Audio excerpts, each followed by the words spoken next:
Hello and welcome to Liberty Law Talk. I'm your host, Richard Reinsch. Liberty Law Talk is featured at the online journal Law and Liberty, which is available at lawliberty.org. Welcome to Liberty Law Talk. I'm Richard Reinsch. Today we're talking with Brad Watson about his new book, Progressivism, The Strange History of a Radical Idea. Brad Watson is professor of politics at St. Vincent College. He's the author and editor of many books. I'll mention one that I've read. It came out in 2009, Living Constitution, Dying Faith. I'll mention that Brad is also a reformed Canadian patriot. He told me about some quality time he spent this past summer at the U.S.-Canadian border, not because of Trump's fascist America, but because I think of incompetence of border officials. Brad's also the Sage of Latrobe, Pennsylvania. It's not Arnold Palmer, it's Brad. Welcome to the program. Well, thank you, Richard, for that introduction, and thank you for having me. All right. So thinking about progressivism, and maybe just for the benefit of our listeners, help us, maybe catch us up to speed a bit on progressivism. Give us a working definition of what it is and what it aims to do. Sure. I mean, the definition that I use in this book, just to kind of set the table for what I'm talking about, which is how historians over the course of the 20th century systematically distorted the idea of progressivism.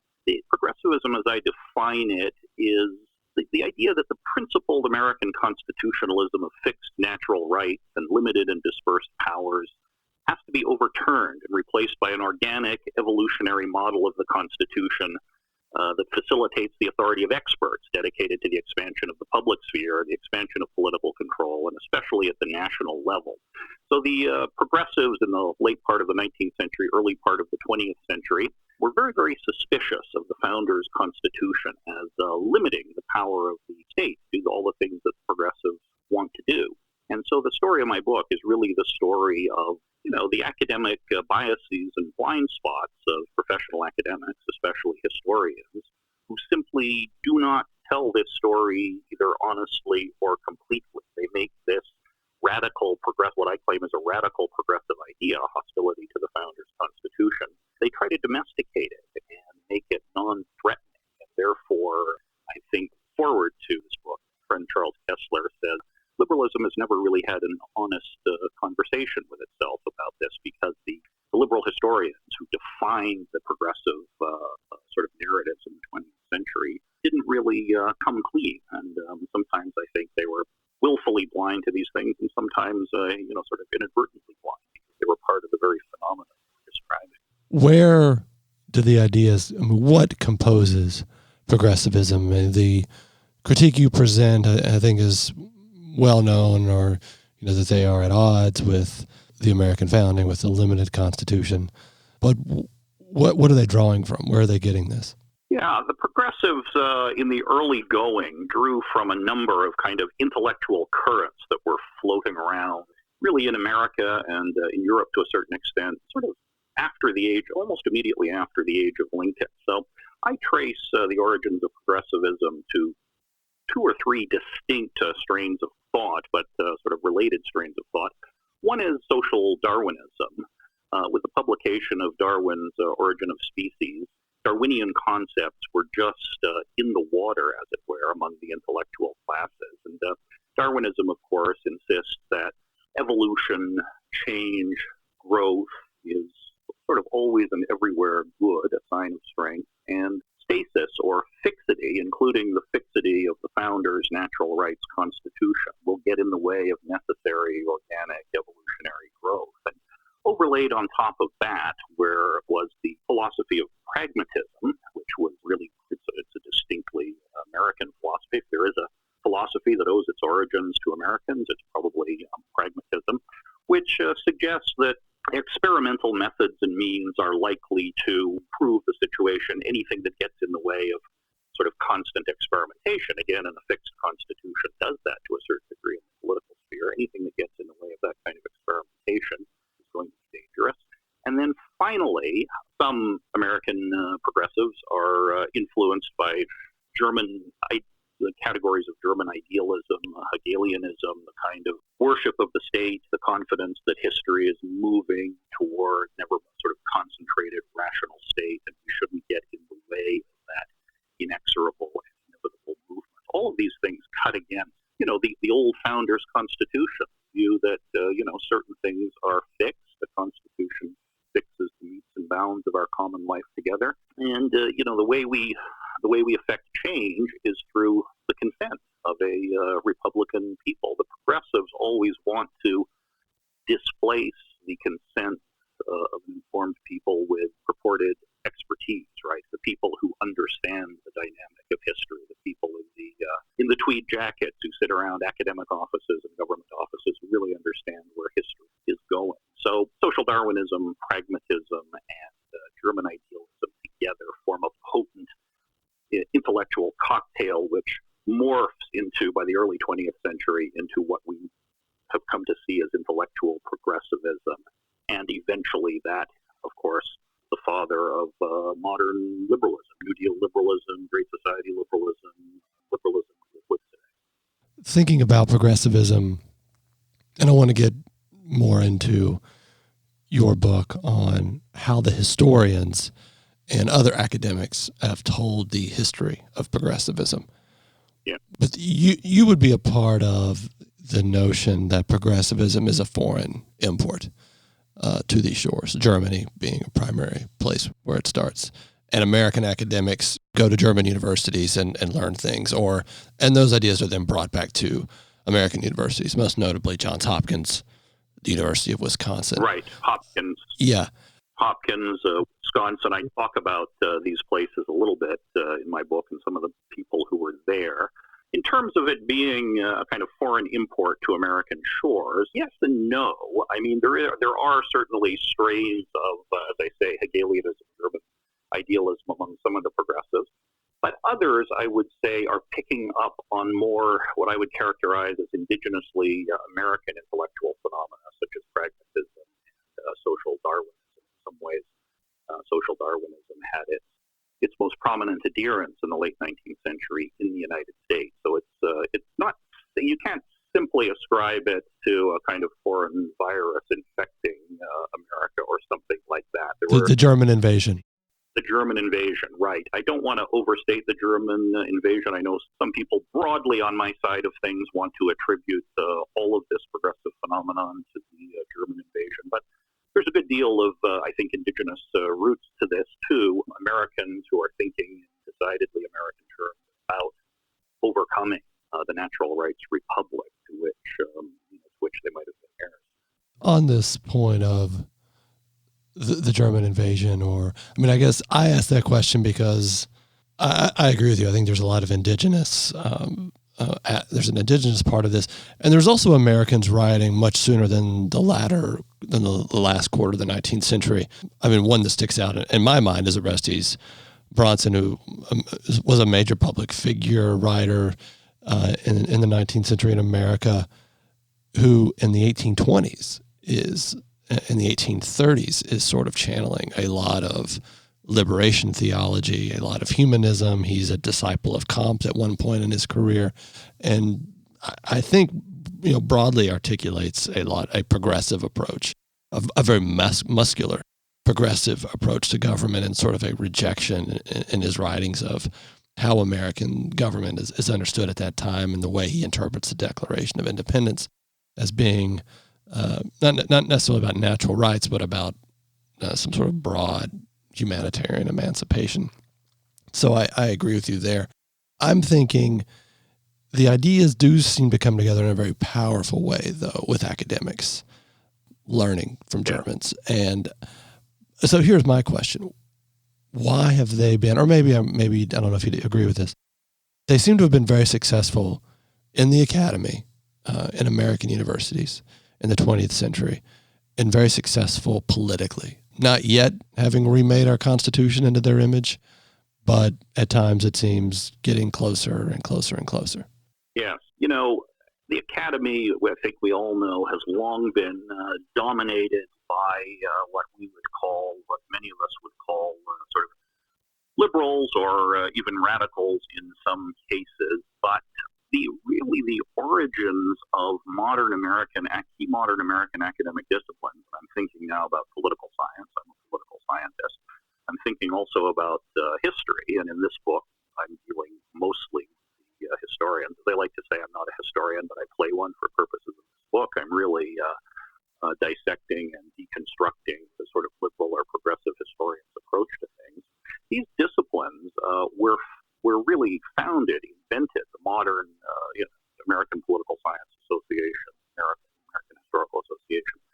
These were founded in the late 19th or early 20th century as adjuncts of ways of channeling progressive ideology specifically into the American Academy. So in a way, it's not accidental. The progressives were there at the foundation of modern American academic disciplines. The disciplines that, primarily among the academic disciplines, really try to transmit the American story, history, and political science. So, in a way, it's not simply accidental or contingent that so many liberals inhabit these disciplines, because the disciplines were set up precisely to channel progressive ideology, at least in the United States. On the point of just the success of progressivism politically, one thought that I've had, I'd be interested to hear your thoughts. It arises in the politically, as we've been discussing, turn of the 20th century, later part of the 19th, and then sort of explodes. Teddy Roosevelt, referred to as Hegel on horseback, Woodrow Wilson, and then we have sort of the 1920s where the brakes get put on. Is there something quintessentially American about progressivism in the sense of a people who settle a continent, who set up commerce throughout the continent, who build railroads, who settle it, who have experienced amazing gains in wealth and industry and technology, and the whole American settlement story? Is it not then the case that you would then think, and we can do this in government? We can make government, we can improve government, we can make it stronger, more precise. Right. We can make it do more. What do you think of that? Yeah, well, I'll say something about Teddy Roosevelt. It's not quite as poetic as Hegel on horseback, but he's really more of a kind of social Darwinist / pragmatist on horseback, I think, than Hegelian. Now, Woodrow Wilson, his progressive successor, was more explicitly influenced by Hegel, I think. But in Teddy Roosevelt, you see this interesting mixture of progressive elements with, to a certain extent, the old language of American politics, which I think you're pointing to, which is a kind of, a sense of the possibilities and the fluidity of American society and the openness of the frontier, the striving that defines Americans. So the question really becomes if these old categories are close or not to the new progressive categories, and I don't think they are that close, because progressivism, as it comes down to us, really embodies not just good old-fashioned American striving or desire for economic improvement, advancement, the settlement of the frontier, whatever, but really a philosophy of history, a belief that history is unfolding inexorably and inevitably in a certain direction, and it requires expert superintendence in order to get it there. The older America was more, the older language of American politics, I think, had a more kind of bottom-up flavor, right? A self-governing people striving for greatness, as it were, whereas the progressive vision is bound up with this philosophy of history and this top-down model. And TR is interesting because he's kind of a transitional figure between these two worlds, right? The old language of American politics and the new, whereas Woodrow Wilson is more explicitly the new language of enlightened administration. On the enlightened administration point, do we still believe in that?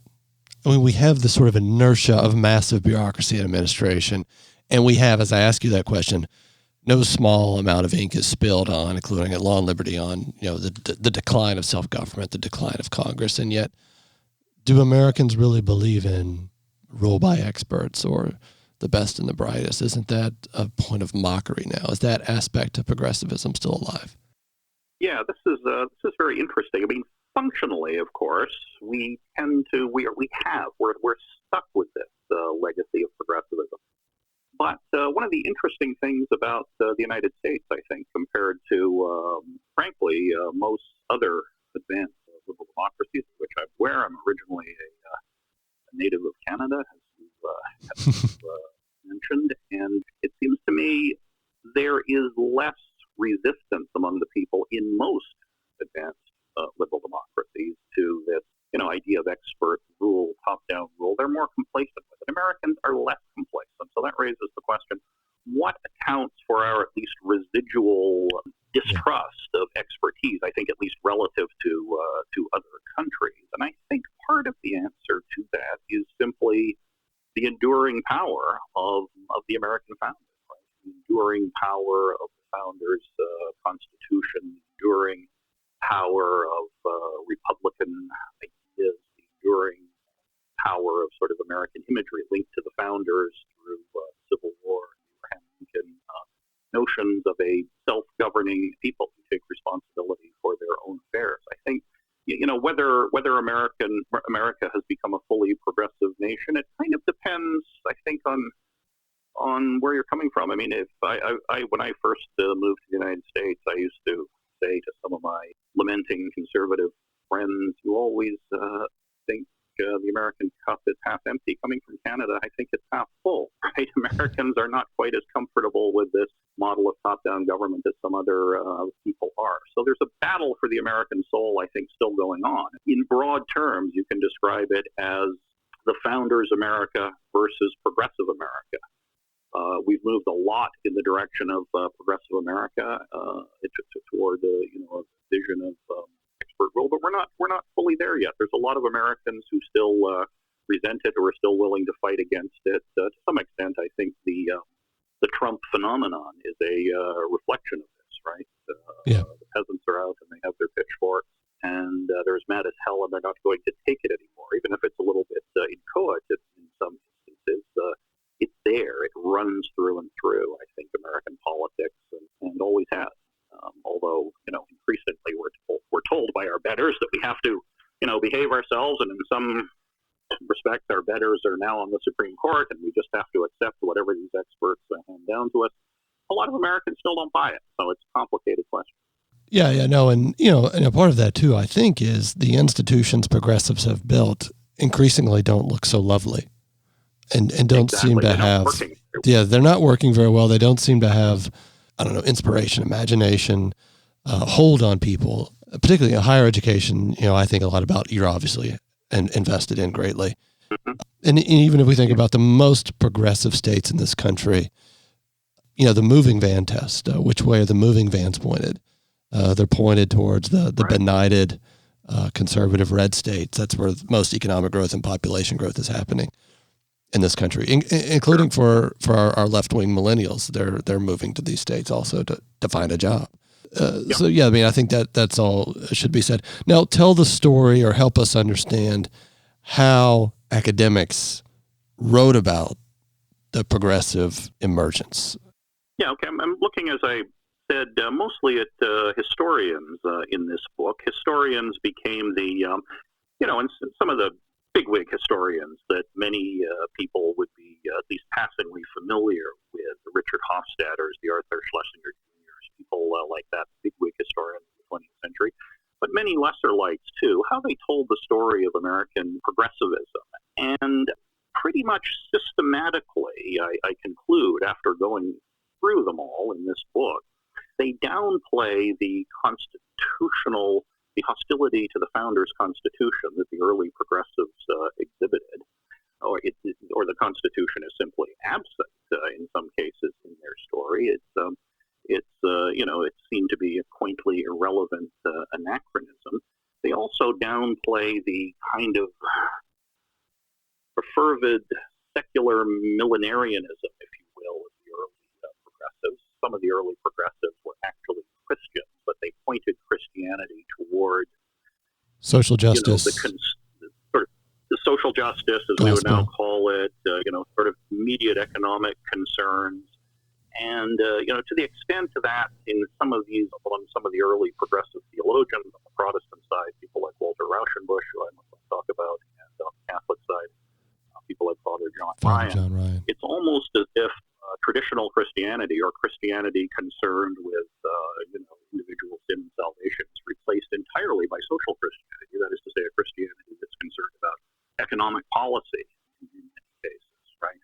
The historians don't tell this story. They don't tell the story of the hostility of the progressives to the Founders' Constitution, or this. I like to think of it as a kind of millenarian, secular millenarianism that goes along with modern progressivism. Modern progressives, I think, who've lost all connection with their Christian roots, nonetheless still have this sort of self-righteous edge to them, which I think in some ways they derive from the earlier, more explicitly Christian progressive forebears. But the historians don't tell this story at all.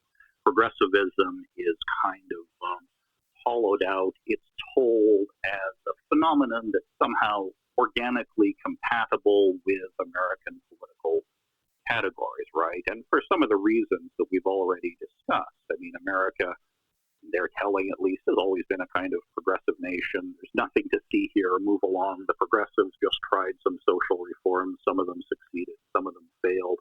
So progressivism comes across as a warm and fuzzy social movement to improve whatever labor laws, factory conditions, the things the progressives were concerned about. What it doesn't come across as is a coherent intellectual movement that is so fundamentally hostile to the notion of a fixed constitution, fundamentally hostile to the Founders' Constitution. And you can read book after book after book, some of the defining histories of the 20th century. Believe me, I did this in writing this book, and in some cases see nary a mention of the Constitution or what the progressives themselves agreed on. I'm not trying to be polemical in this book at all. Do you attribute that to the discipline of history and how they understand what they're doing? Do you attribute that to they themselves, many of these historians, didn't take the American founding that seriously as its own coherent set of ideas and principles? And maybe these are all running together. These guys are themselves progressives, and of course don't see anything there.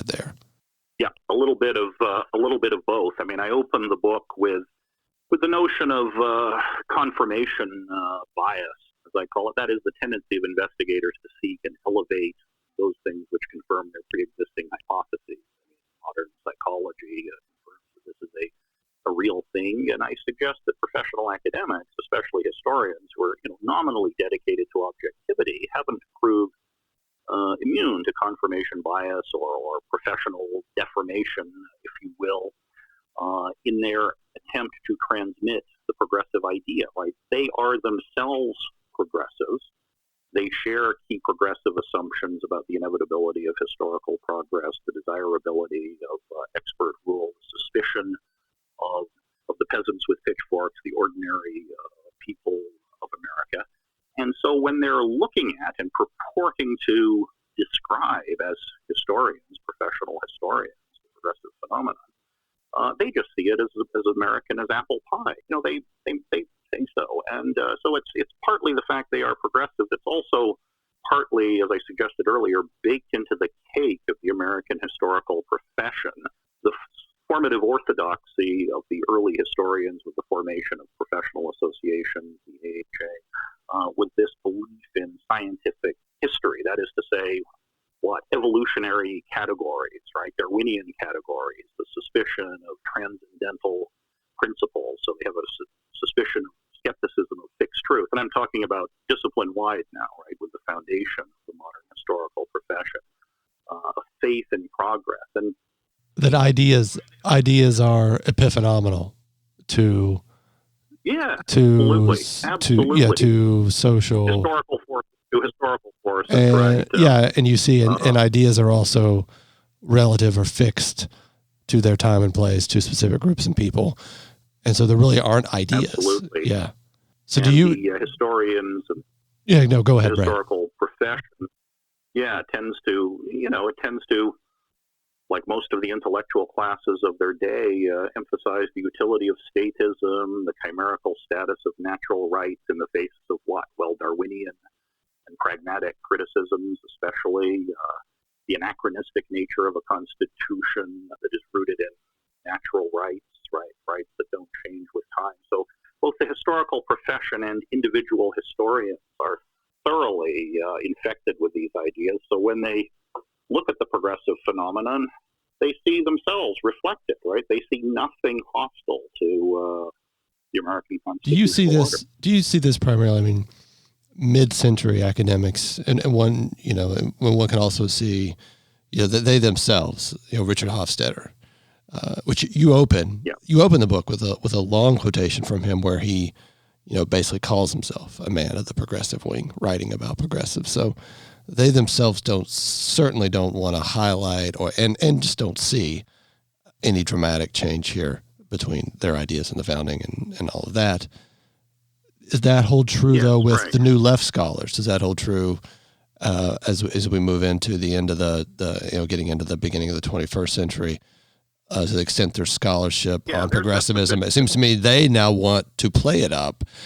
And maybe a popular indication of that was Hillary Clinton saying, "I'm not a liberal, I'm a progressive," and progressivism now being something worth building an intellectual defense around.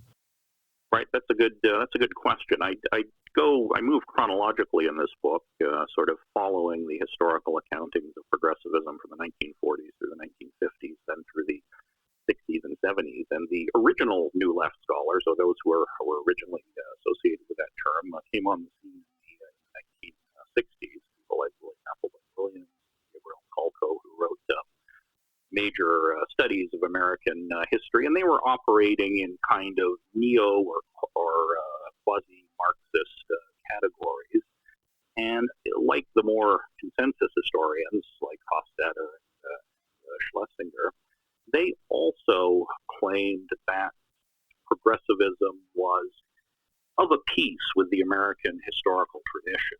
Their sort of more Marxist analyses simply said that, progressives were only trying to grease the wheels of capitalism, basically, right? Again, there was nothing to see here, but from a hard left point of view, as it were, there's nothing to see here. Everyone, including the progressive reformers, is trying to further economic expansionism, et cetera. Some of the more contemporary progressive or new left, if you will, thinkers of the current century, they do try to reinvigorate the label of progressivism and hold it up as something, something to be proud of. Hillary Clinton certainly tried to do that. And their understanding, though, I think, is, again, that progressivism essentially is America, right? The Constitution has always been, of necessity, must be a living Constitution, and the early progressives understood this, and later progressives like themselves merely, make clear this truth against the sort of, the fuddy-duddy conservative right that they hold up as straw men who, want to make us live like we lived in the 18th century, and all these, sort of nonsensical notions of what a fixed constitution is. So the sort of contemporary, there is some effort to revivify the label as progressive, make it useful to contemporary liberals. Liberalism fell out of fashion, and Hillary Clinton, I think, got the idea that she'd call herself a progressive, and that would be better liberal and somehow, but they're really liberalism is the natural, contemporary liberalism is the natural outgrowth of early 20th century progressivism. Contemporary liberals believe that we must live under a living constitution, but of course to live under a living constitution, which lives and breathes and grows and changes with the whims of progressive elites, is to live under no constitution at all. The very nature of a living constitution is to fix things, put certain things beyond the bounds of ordinary political change. How do you see?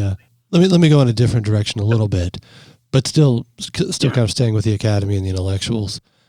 So you think about progressivism, Teddy Roosevelt, Woodrow Wilson, FDR, and then moving up to LBJ and the Great Society, and then the New Left.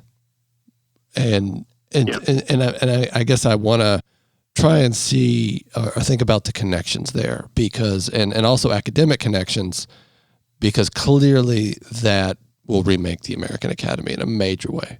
It takes a generation to do it. Right.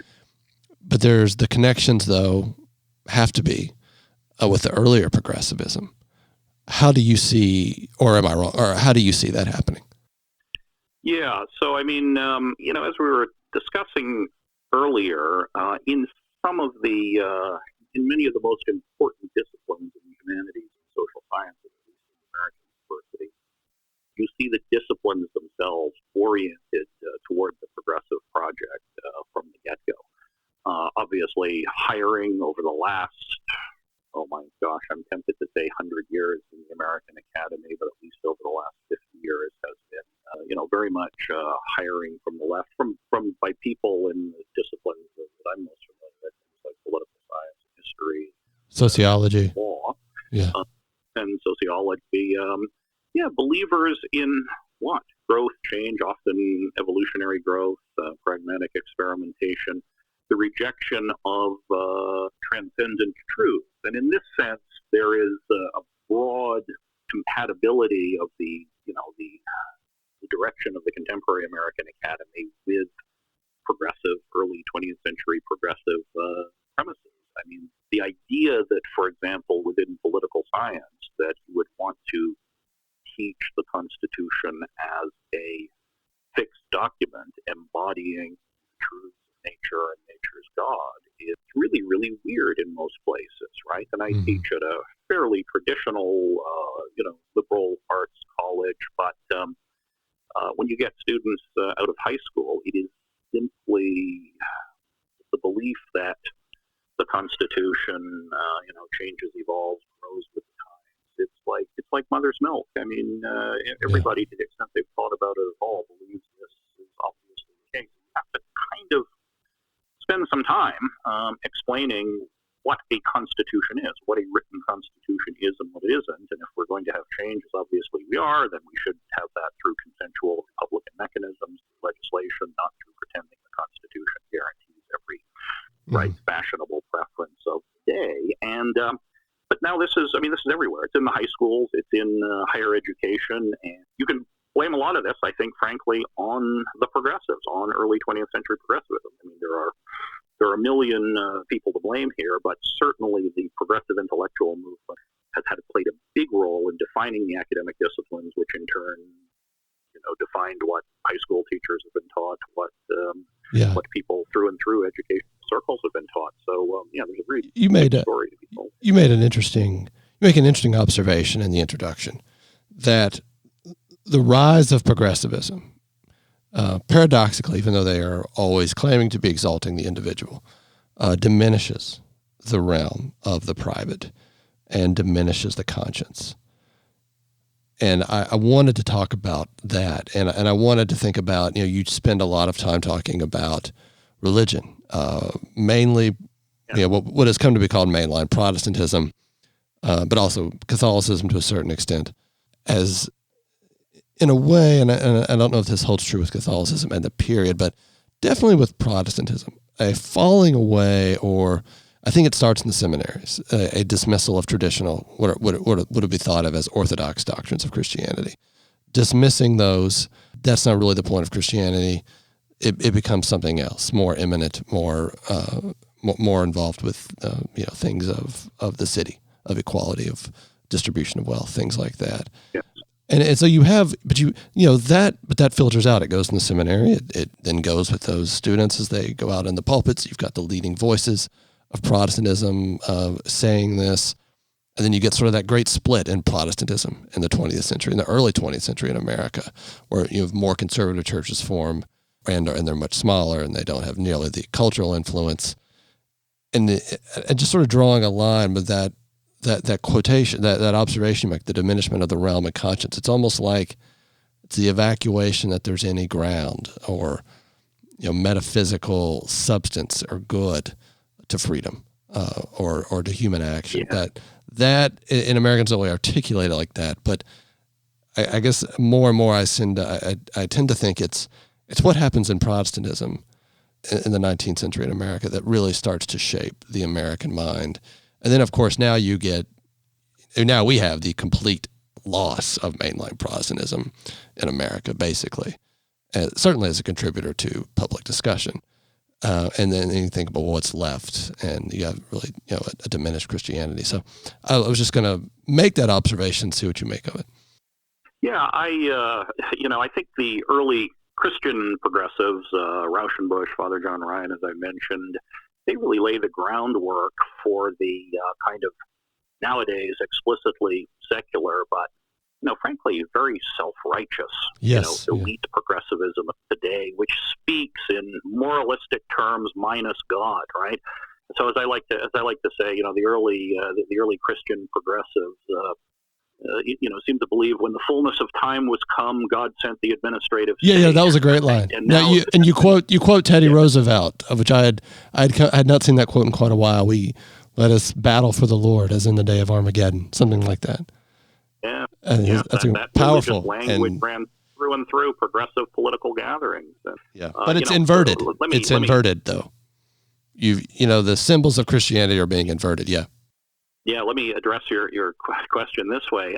When you start to think, as the early Christian progressives do, and now the later secular ones do, certainly, that all aspects of the state really should be understood to be the means to human welfare, and frankly, all aspects of moral and theological thought direct themselves to the immediacies of the here and now, right? And the early progressives thought you could leave to essentially the good judgment of Christian rulers vast amounts of discretion as to what constitutes the public welfare.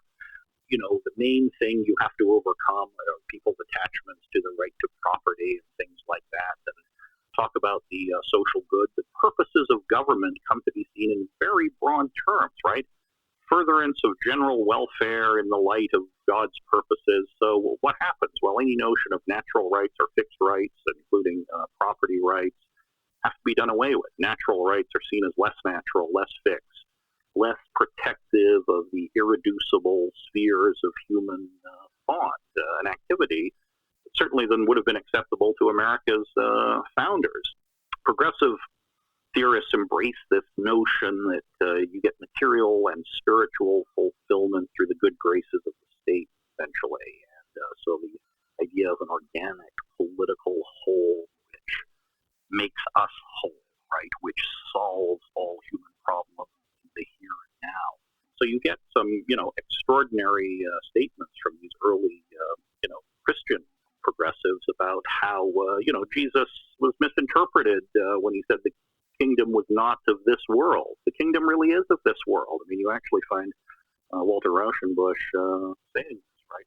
Socialized love, as he calls it, is necessary in this world. So what becomes important? Well, the idea of the realm of the private, even the realm of conscience, is diminished because the only things that are measurable and manipulable by the experts are things that the state controls, right? So economic data start to replace theological teachings. I mean, during his teaching time at St. Paul Seminary, Father John Ryan, for example, I discovered some interesting little things like this. He devoted more than a quarter of his course on moral theology to what? Economic history and political economy, right? That is moral theology for the early Christian progressives. So, the realm of conscience is diminished because the only things that are important are the things that are manipulable and controllable by the state. And we see, the ramifications of this today, mandates on religious institutions, the only thing that are important. So I think these are all kind of outgrowths of this early millenarian progressivism, which was rooted in progressive Christianity, but has become secularized over the last 100 years. And again, the historians forget about them telling the story. They just don't do it. They don't see it. Well, and the way in which, if you kind of diminish the idea or do away with the idea of there being natural rights or a pre-political aspect of man that the government should recognize and protect, then you quickly then get to the view, well, whatever you have, you don't have it without the state.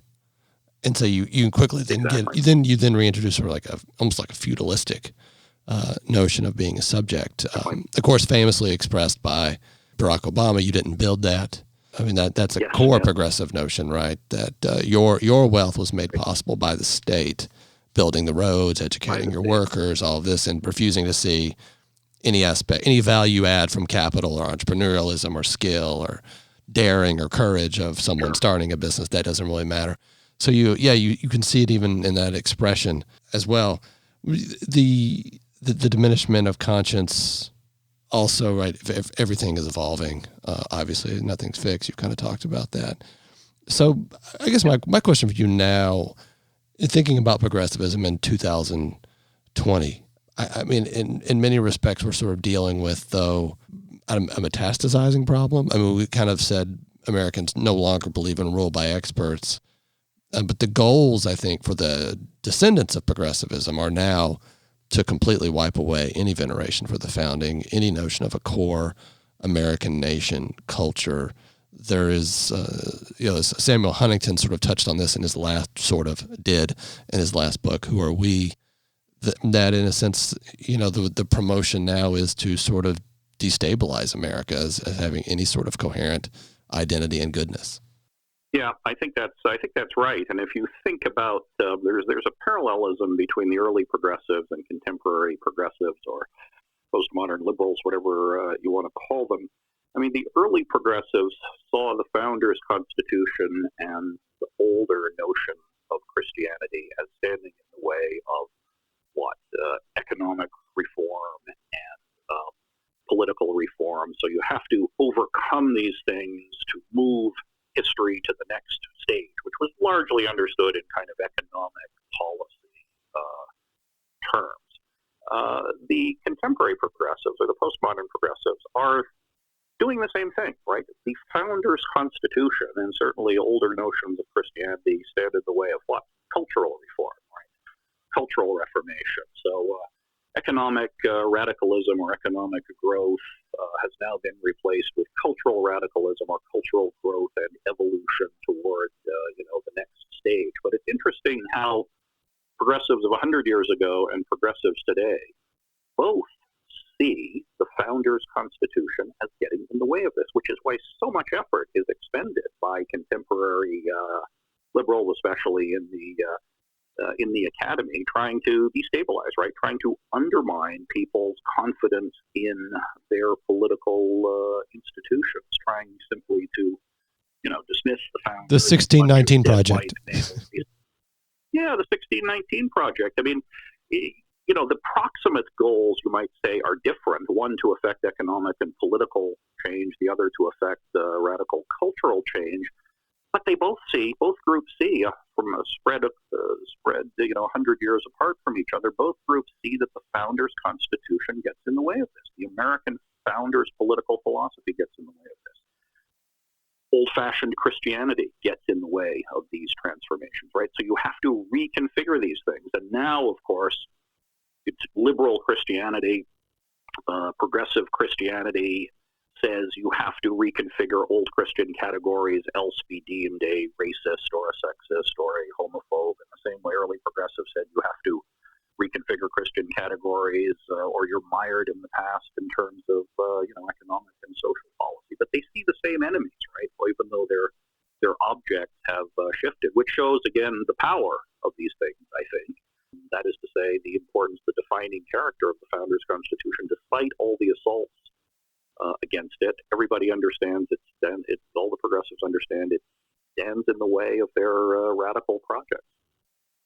Brad, as you think about the American Academy, which we've talked about in this interview being so decisively shaped by progressivism and its ideas for how the state should regulate higher education, as you look ahead, as you look forward, how do you see things shaping up? What do you see? Any reform efforts happening, or as I think the best thing that could be done would be immediate deregulation and trying to return something like a market to higher education, apart from any thinking about curriculum or all of that stuff?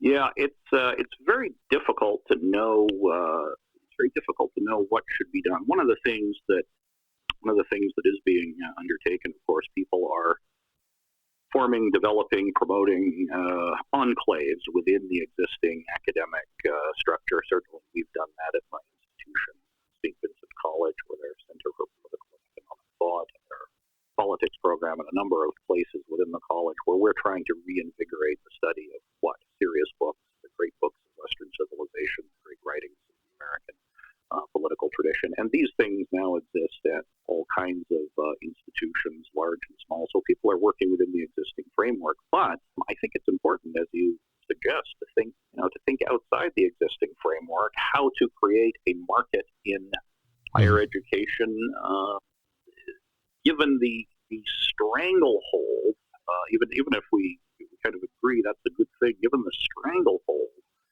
of regulatory agencies, especially accrediting agencies which operate under the color of right, the Federal Department of Education, and things like this, it's bureaucratically almost impossible under current conditions to imagine a real market in American higher education. So, the first thing we do politically, I think, Republicans have talked about it for a long time, but we've got to destroy the Department of Education in its current configuration and the ridiculous bureaucratic accrediting agencies which hand down increasing numbers of mandates and expect ever increasing conformity and so forth, and really prevent entry into anything like a real market for higher education. So this is big, but this is a political problem, right? I mean, ultimately, it's a problem of federal control of education, or largely a problem, at least, the federal control of education, which in turn is a progressive goal. Let the feds control everything, right? Yeah. Brad Watson, thank you so much for your time today. We've been talking with the author of Progressivism, The Strange History of a Radical Idea, published by Notre Dame Press. Thank you so much. Richard, thanks so much for having me. I appreciate it. This is Richard Reinsch. You've been listening to another episode of Liberty Law Talk, available at lawliberty.org.